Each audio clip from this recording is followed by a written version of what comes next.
Vlog number 2. This one's gonna be a bike check video on my DX, and we're gonna do a Rally Crew lot day. Gotta head down to the shop real quick and do a tire for Colbys, and then we're gonna be headed to the lot. Gonna meet Strawberry Jams, Caillou, Sumo Stunts. CJ should be out there.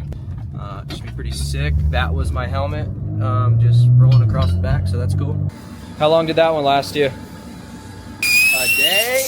No, 2 days. Arizona, what day was holding a lot. Colbys came up with a good idea. Anytime anyone uses this machine on the vlog, shout out my boy Brad.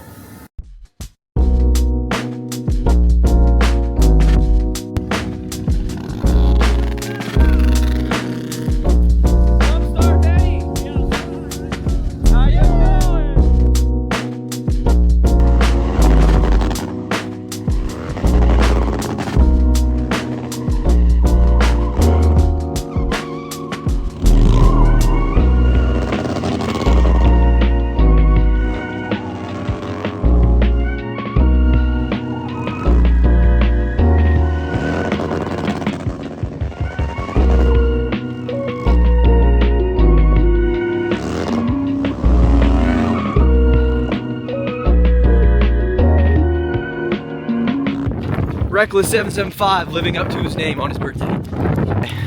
We love to hear it.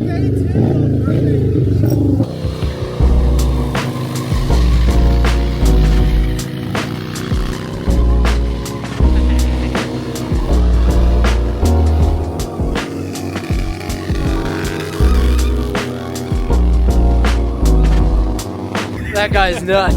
Can't breathe.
Those are hard, dude.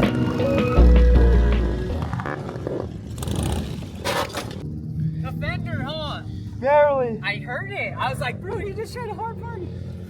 Ah! Now you have to hit it. I do. No good, Mr. George. Hey, Colbys' birthday, we had to try some.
remember the tank being right here by my face, and I just kind of, boom. I went flat, didn't I? I was just laying there. You bounced.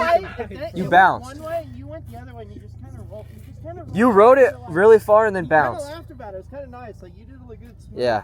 I was scared. I seen that car at the end getting loaded up. I was like, just wadded it right. Dude, they didn't even turn around once though. I swear, they didn't turn around once.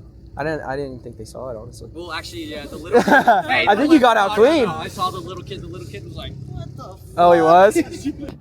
Glad all the boys came out. Happy birthday, Colbys. Josh, you're the man. And we did it right today for Colbys, you know? Caillou, I'll see you soon. For this guy. Yo, the front brake doesn't work. And you got an exhaust leak, bud.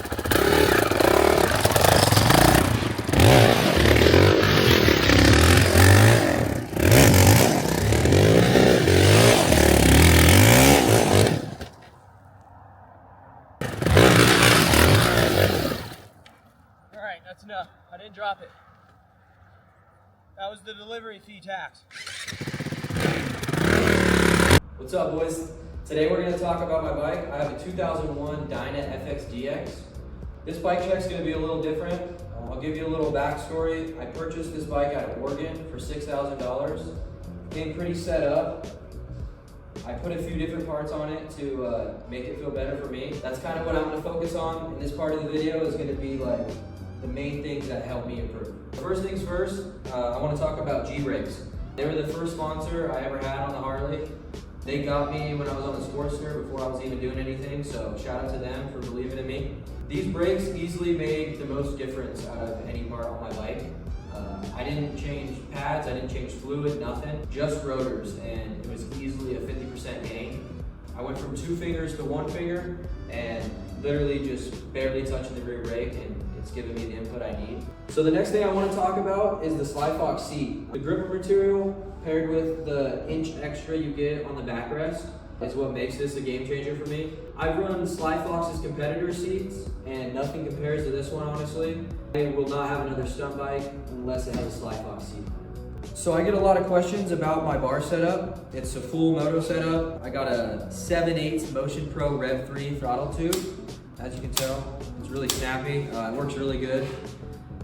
This is a must if you go 7/8 in my opinion. You need a good throttle housing to make it worth it. I got just a stock 1-inch Elite lever. I just shimmed it out a little bit, so kept that. When I was doing the moto bar conversion, I was able to just get a 7/8 Brembo instead of the 1-inch. It's actually cheaper on Stick Shop, so if you go 7/8, that's a plus. Your Brembo is going to be cheaper. You're also going to need risers that fit moto bars. If you got a set of bars, get yourself some risers, a throttle tube, and you can shim the rest and make it work. So another thing that I'm going to recommend to you guys is this foot hook. It's made by a company called Spill Manufacturing, and it's 100% a must-have part in my opinion. It's basically extra security that you're going to be able to foot hook every time. So what most people do is they clamp down their foot peg bolt and they just rely on it to stay there. But when you low side, your foot peg moves up and then it loosens up and you don't know if it's going to be there every time. You also want this to move when you fall, right? So this allows your peg to move while giving you a great place to foot hook. I want to give a quick shout out to Flow Motorsports. They hooked me up with some pegs and some other parts. Brought me on for 2026, so glad to be a part of the team. Appreciate all the support on the first vlog. Definitely going to keep them coming, and hope you guys like this one, and we'll see you in the next one.